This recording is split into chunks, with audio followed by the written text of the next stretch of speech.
And this is extraordinary. Just a few minutes ago, George Clooney has posted an op-ed in the New York Times. I'm going to read a line from it. He says, "I love Joe Biden as a senator, as a vice president and president. I consider him a friend, and I believe in him, believe in his character, believe in his morals." But he goes on to say he thinks that they need a new presidential nominee. Wow. Remember, just a couple weeks ago, President Biden raced back from Europe to get to Los Angeles for a George Clooney hosted fundraiser where Barack Obama was also there, Bill Clinton was there. George Clooney is now saying that after he watched the debate, he wants a new top of the ticket. That is going to sting here at the White House and also in Wilmington. Sandra. Another bit of big. He has said he has made the decision. He has said firmly this week he is going to run. Do you want him to run? I want him to do whatever he decides to do. And that's the way it is. Whatever he decides, we go with. Does he have your support to be the head of the Democratic ticket? As long as the president it's up to the president to decide if he is going to run. We're all encouraging him to make that decision because time is running short. Dana Bash reported that you, Senator John Tester, and Senator Sherrod Brown all said during that lunch that you don't think President Biden can win in 2024. Is that true? Well, it's true that I said that. And I did say that behind closed doors. And you guys and others asked whether I had said it. And that is what I said. So I figured I should come here and say it publicly. Why do you think he can't win in November? I just think this race is on a trajectory that is very worrisome if you care about the future of this country. Joe Biden was 9 points up at this time. The last time he was running, Hillary Clinton was 5 points up. This is the first time in more than 20 years that a Republican president has been up in this part of the campaign. Donald Trump is on track, I think, to win this election and maybe win it by a landslide and take with him the Senate and the House. Donald J. Trump is now president of the United States. President Obama.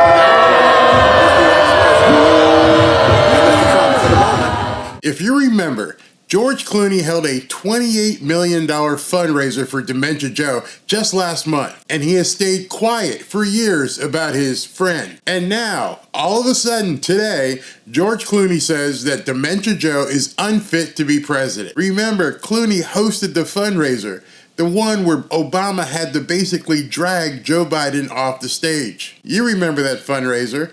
The one where, everyone in the White House said that all of us that spread the video were spreading cheap fakes. President Biden does withdraw from the race. Replacing him at the top of the ticket could be chaotic. But here's what a top Biden fundraiser and longtime supporter, George Clooney, said about that in his op-ed this morning. Would it be messy? Yes, democracy is messy, but would it enliven our party and wake up voters who, long before the June debate, had already checked out? It sure would. The short ramp to Election Day would be a benefit for us, not a danger. John Favreau and David Axelrod are back with me. Ax, what do you think about that argument?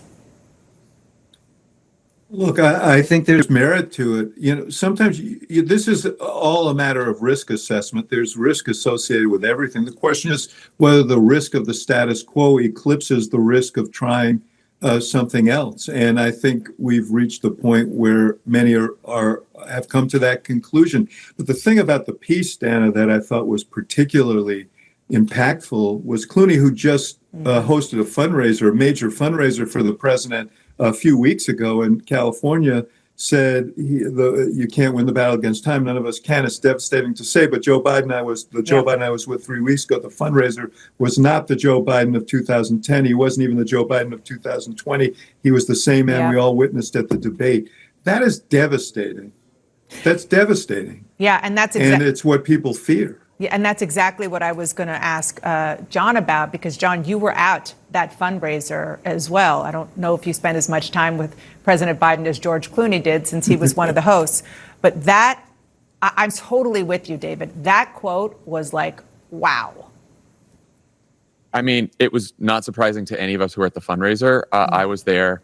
Clooney was exactly right.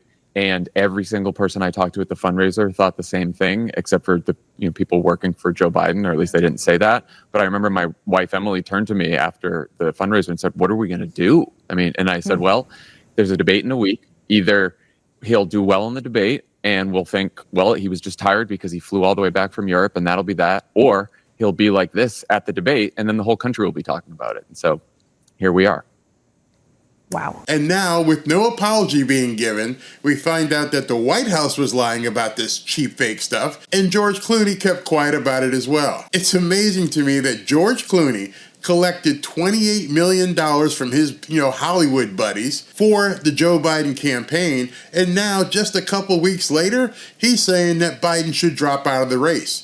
Is he giving the money back? Here's what he wrote in the New York Times. I love Joe Biden as a senator, as a vice president, and as a president. I consider him a friend, and I believe in him, believe in his character, believe in his morals. In the last 4 years, he's won many of the battles he's faced. But the one battle he cannot win is the fight against time. None of us can. It's devastating to say it, but the Joe Biden I was with 3 weeks ago at the fundraiser was not the Joe big effing deal Biden of 2010. He wasn't even the Joe Biden of 2020. He was the same man we all witnessed at the debate. Really, George? We all knew it. Now you decide you want to say something? This is truly a break glass moment for Dementia Joe and the Democrat Party. Dementia Joe is a walking dead man, politically speaking. Listen to what others are saying about him. You all on the same page? No. What do you mean you're not on the same page? They're not even in the same book. This is, I think his name is Steve Cohen from Tennessee, and he was asked, are you guys on the same page about Dementia Joe continuing? He's like, no, we're not only are we not on the same page, we're not even in the same book. One of the things the White House seems to be latched onto that is demonstrably false is that this isn't a voter problem. This is a massive voter problem. 75% of all voters think he's too old. And I agree that this is a referendum on Donald Trump because he is an existential threat to the American way of life. Explain that. Explain how you're taking Dementia Joe's problems that 75% of Americans feel is a real problem and saying that the actual problem is Donald Trump because it's an existential threat that none of you can ever define. It's just something you say out there in the news world, hoping enough people think, oh my God, he's a threat. When they're seeing the drooling Joe out there, who is the real threat to democracy, and your wanton efforts to get rid of him.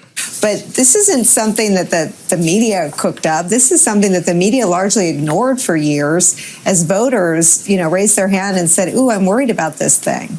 She actually said that. This isn't something that the media cooked up. No, you guys turned the other way. You didn't look. You didn't want people to notice. But we had to notice it all on our own. Hey, I don't predict things. I'm just telling you, it's inevitable. This is James Carville talking to Chris Cuomo. James Carville is wrapped up in the operation of the Democrat Party. He's been in that operation for years. I mean, years, going back to Bill Clinton. And he said, right there, it's inevitable. This was filmed before George Clooney penned that article in the New York Times. He will come to the conclusion. People will get the message to him.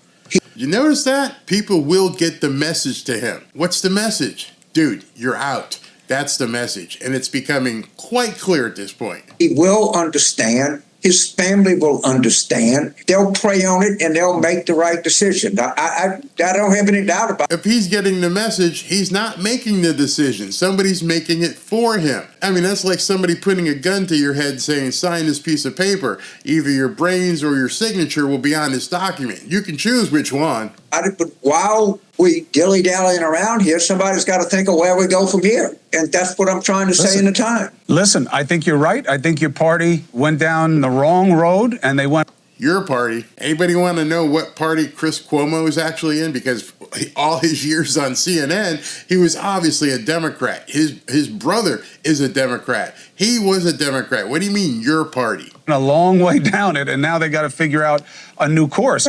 Do you think Clinton and Obama would agree with your idea in the New York Times today for them to I have drive? No idea. a town hall, I have no idea. a series of town halls? Okay, so he wrote an article in the same New York Times that George Clooney wrote an article in, and he's saying, how about we let Obama and Clinton put together some various town halls, and what we'll have these guys do like a round robin effect, and we'll bring different candidates in, and then basically it's like Survivor. We'll vote everybody off, and the person that's still standing, that'll be our candidate. That's what they really want to do. Never mind that Dementia Joe got all the votes for the primary. Now they want to do it all over again. You know, better to ask forgiveness and permission. I just throw an idea out there. I'm just throwing an idea out there. Yeah, right. You're shrewd. You're sly like a fox. You knew exactly what you were doing. Somebody needed a plan to get rid of Dementia Joe, and this guy hatched it. All right, it's not, didn't everybody, Nick? I'm just trying to stimulate what we're doing right now, to have a conversation about the future, and a future without a criminal president and a criminal Supreme Court. And without a dementia-ridden current president. See, he didn't want to talk about that. Let's get rid of, the Supreme Court. Let's get rid of Donald Trump. But what you really mean is we can only do that if we get rid of our current nominee. We have a criminal Supreme Court now. We had a criminal president. We might have one back. I want to stop that. If the best I can. Just for the people at home, James wrote a piece today, you can read it in the Times, where he says Obama and Clinton hold a series of town halls and they pick who gets to participate and vet the ideas in the different regions of the country, so that by the time you're into the convention, everybody's seen everybody and you can have a good vetting process. It's Survivor. It's basically everybody can plead their case and who gets to win the $1 million. And come out with a new ticket. If you had to pick a ticket today, James Carville, who is it? It's not up to me to pick a ticket. It's up for the Democratic delegates. I'm being frank here. You hear what he said there? He didn't say the people. Who's it up to? The Democratic delegates. He didn't say it's up to the voters, it's up to the people. It's up to the Democratic delegate. It's up for the Democratic delegates. I'm being frank here. Big distinction there. But that's not the question. The question is, we're up against the wall. The Democratic Party is. The United States of America is up against the wall. Yeah, it's actually one of those rare moments where I do agree with the New York Times editorial page. I think there's a difference between asking whether the... Notice what the common denominator is with all this. George Clooney, James Carville, now Morning Joe's team, all talking about how they agree with the New York Times. What goes in the New York Times is basically the Democratic playbook. President will be the candidate. I think he probably will, Joe and Mika, if he decides to hang tough. Should he be the candidate is obviously a different question. I think a couple of reasons not. One is the structural moment. This is a bad time for incumbents. If you look what happened in South Africa, India, France, and Britain, 4 big elections. And in each case, there's an anti-incumbent mood. Joe Biden has the burden of incumbency. And if you see Donald Trump as the threat many of us do, there's a big strike against him. Second of all, look at this morning. If the whole idea is to make Trump the issue, his past record as president, his congenital lying, his own physical and mental fitness for the job, I think... His congenital lying. Meanwhile, you're pushing Dementia Joe. And don't you understand, we can compare the last 4 years to Donald Trump's presidency. The contrast couldn't be greater. You guys can't run on your record. You can't run on gas prices. You can't run on grocery prices. You can't run on rent prices. You can't run on anything that people actually care about. So it's all Orange Man bad. That's it. I think it's going to be extremely hard for Joe Biden to press that case. As you said, any minor slip, any imperfection, again, Joe Biden's going to be the issue. So if the whole idea is to make this a race about Trump, which I think is necessary if Trump is to be defeated, I do not think Joe Biden is the person to accomplish that. You can't make a race about your opponent who has a better record than you. That's absolute suicide. The only thing you can do is lie. You can go on with the 34 convictions and felonies and all that stuff, but you can't run on the record. It's in black and white. I just said it. I've been saying it for months. Gas, jobs, rates. I just said it. I've been saying it for months. We all know what the issues are, and they're not the issues that the Democrat Party actually cares about. They want to do, Green New Deal and climate change and, save the world type stuff and send your money over here and bring as many newcomers in. Nobody wants that. And then 75% of the people don't want your old candidates. I don't know what you're going to do, but just going after Trump isn't going to make a difference. Many of the other potential Democrats would be better placed. Also, let's be honest here. I just don't see how a person is 86, 4.5 years from now, Joe Biden would be 86 going into the last 3 months of his. You just went through an entire primary season, state by state, over a number of months. Did you just wake up this morning and realize that Dementia Joe would have been 86 at the end of his next presidency? Is it now just dawning on you? That, to me, takes away all of your credibility. Presidency. I'm just hard-pressed to see how he would be in a position to do the job. This is not an anti-Joe Biden rant. I've respected him. Yeah, but it actually is. Now, because you know he can't win, it becomes an anti-Joe Biden rant. Been friends with him for 50 years. I think he's done a good job as president. To me, the question is he the best candidate to beat Donald Trump? I would say. How can you say in the same breath, he's done a great job as president, but we need to make the focus Donald Trump? You're talking out both sides of your mouth right there. He either did a great job that you could run on and tell everybody about, or you can make it about Donald Trump. Personally, brag about yourself. Why are you going to try and denigrate the other guy? Tell everybody how great you are. You can't. Say not. Right. Is he in a position where he could serve effectively for 4 more years? I would say probably not. And Mika, the argument that somehow the people have spoken, let's be real about the campaign.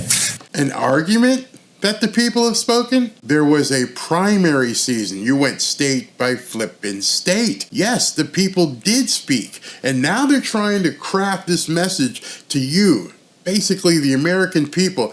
That doesn't really matter. There was tremendous pressure from the White House, pressuring other Democrats not to get in the race. And the whole. Okay, so if that's true, which it probably is, that other Democrats weren't allowed to get into the race, why weren't you reporting on that back then? That has nothing to do with where you are right now. Why didn't you tell people, hey man, this isn't fair. We need to let as many candidates in as possible so we get a good representation of our party. You didn't say a word back then. You're phony, man. The argument was that will weaken Joe Biden against Donald Trump.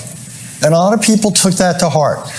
And I don't think now you can use the argument that other people didn't get in the race to say people had their chance and Joe Biden's the nominee. I just don't think that's fair. I think that a lot of Democrats would have gotten into the race, but were worried about that they would somehow look disloyal to weaken the Democratic frontrunner. So why didn't you say anything? Hey, Joe, hey, Mika, why didn't you guys say anything throughout the entire Democrat Party? In fact, I remember Morning Joe going out saying, I'm going to tell you this, write it down. Joe Biden is the best Joe Biden I've seen. Now it's all falling apart. It's completely delicious. And you don't know what to say to people other than to lie. Well, we were told, of course, that Obama escorting Biden off the stage was a cheap fake, misinformation, and fake video, which, of course, is not true.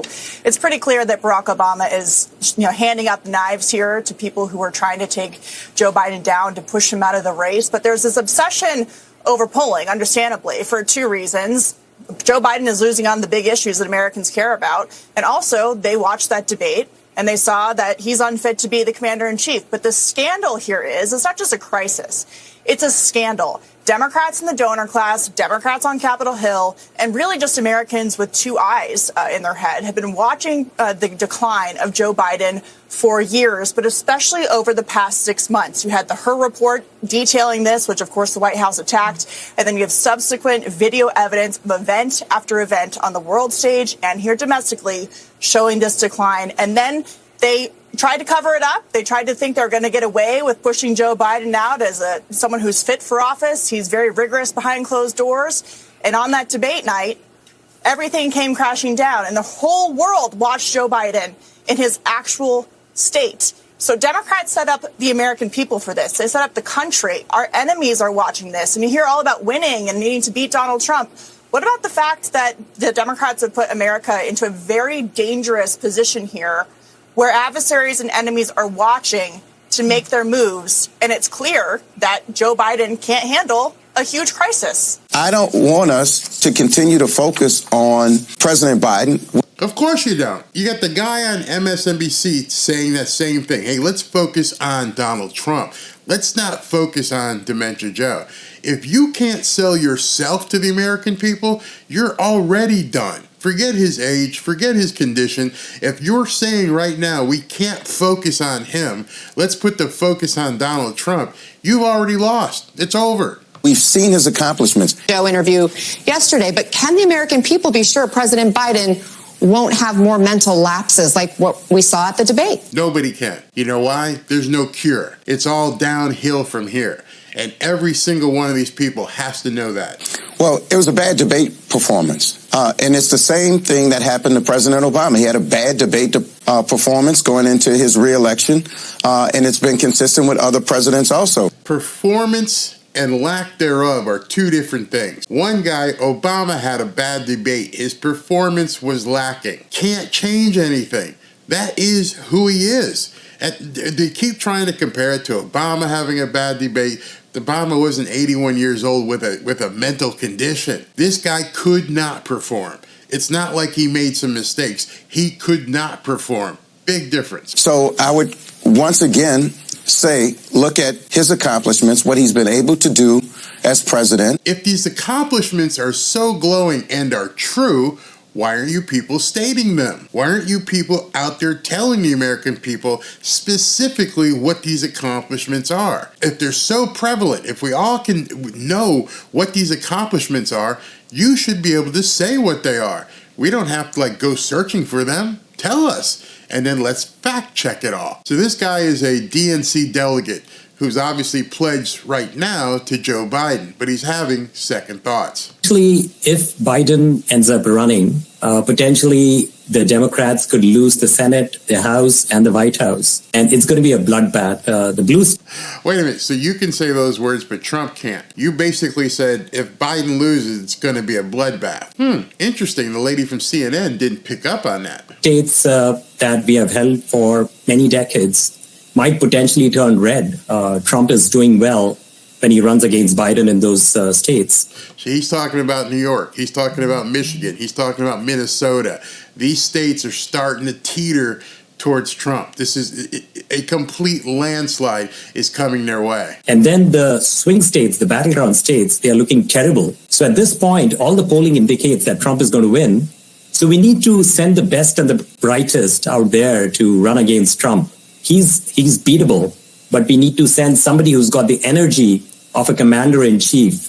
You know what I find interesting? I find it interesting that they're putting everything as though it's a Biden problem, where it doesn't really matter who you put in there. They're still going to run the same governmental system. That's the part these people aren't understanding. I don't care if it's a man, a woman, a black, a white person.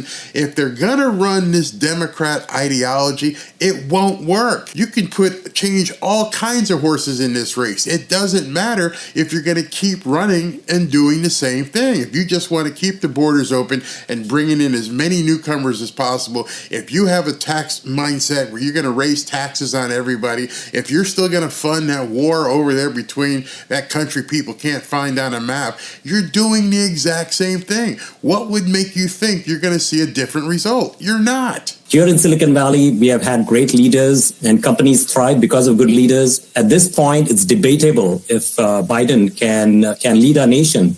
You know, carrying the nuclear football is a huge deal, and we're not sure right now if Biden is going to be able to do his job. We're all sure right now. We know he can't do the job. Why? Because he hasn't been able to do it.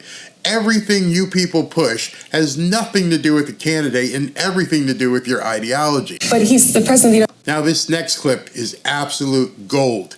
It explains everything that's wrong with the Democratic Party and their approach right now with Joe Biden. Listen to this.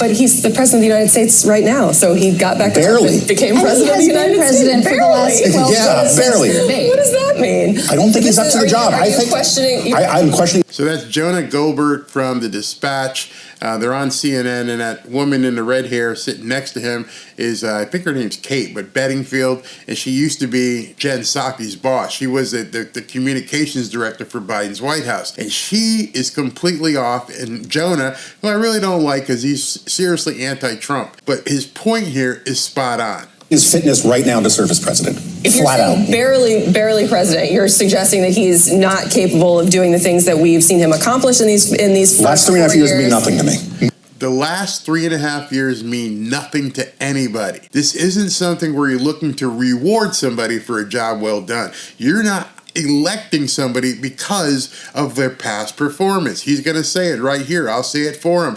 Past performance is not indicative of future performance. Future results are completely different. Today, right now, is how you have to judge Dementia Joe and his ability to lead the country. She doesn't want to hear it. She wants to reward him for what he's done before. Nothing to me, and I think it's a crazy argument. You know, in financial markets, financial firms are required by law to say past performance is not predictive of future results. That same principle applies to politics. If you watch that... He's so right. And right now she doesn't know how to respond. George Stephanopoulos interview, and we're reassured that he's up to the job, then I think you're kind of in a bubble, because that was not reassuring. And when he says, and when Democrats say this election is about democracy and the future of the country, and then he says, well, if I lose, I gave it my best shot. Who cares? That is a terrible answer. He was clearly prepped, and he still gave a terrible answer. And her answer right now is even worse than the answer that Joe Biden gave. Listen to this load of crap. The last 3 years mean nothing to you when you have a president who has gotten more done in a bipartisan way than anybody thought was possible, has gotten meaningful gun legislation done, has gotten an infrastructure bill done. If he had a heart attack, you wouldn't say, well, look what he did the last 3.5 years. That's like saying it doesn't matter who's president because it doesn't matter what happens when this person's in office. That's not what he said. What he said was this person, Dementia Joe today, is not capable of even being the past Joe Biden. She just doesn't want to hear it. She thinks he should be rewarded. This is a gold star. He gets some ice cream because in her mind, he did well in the last 3 years. That only the campaign is the only thing that matters? I don't think that's true. Campaigns are about the future. The other person on the host had to correct her.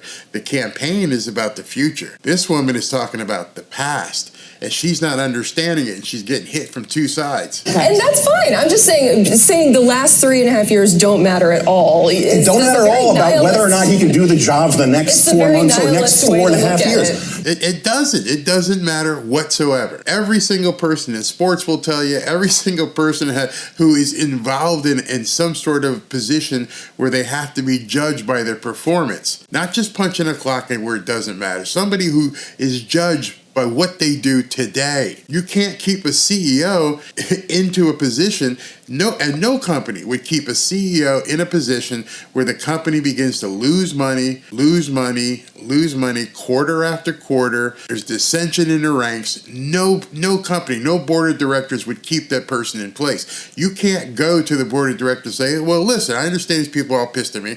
I understand I'm not performing and the company's tanking, but I did well a couple years ago. Think about that. That's what she's saying. She is saying, leave Joe alone. He's done well. So he should continue to be president. No, do you honestly think he can serve 4.5 more years? I do. There's the lie. She can't be honest with herself. Everybody can look at this guy at this point and go, you think this guy's going to be president for 4 more years? We don't know if he can make 4 more months. She's not accepting what she's seeing with her own eyes. She's lying to the public on television, doing nothing but towing the party line, and it's disgusting. I think that's lunatic. I really do. I think it's lunatic. Do you think he can actually serve for 4.5 more years? You are entitled to your opinion. And on top of all that, what must really be pissing some of these people off, like Joy Reid, is that other journalists like George Stephanopoulos are out there publicly saying that Dementia Joe can't make it another 4 years. So you're telling me that a seasoned political operative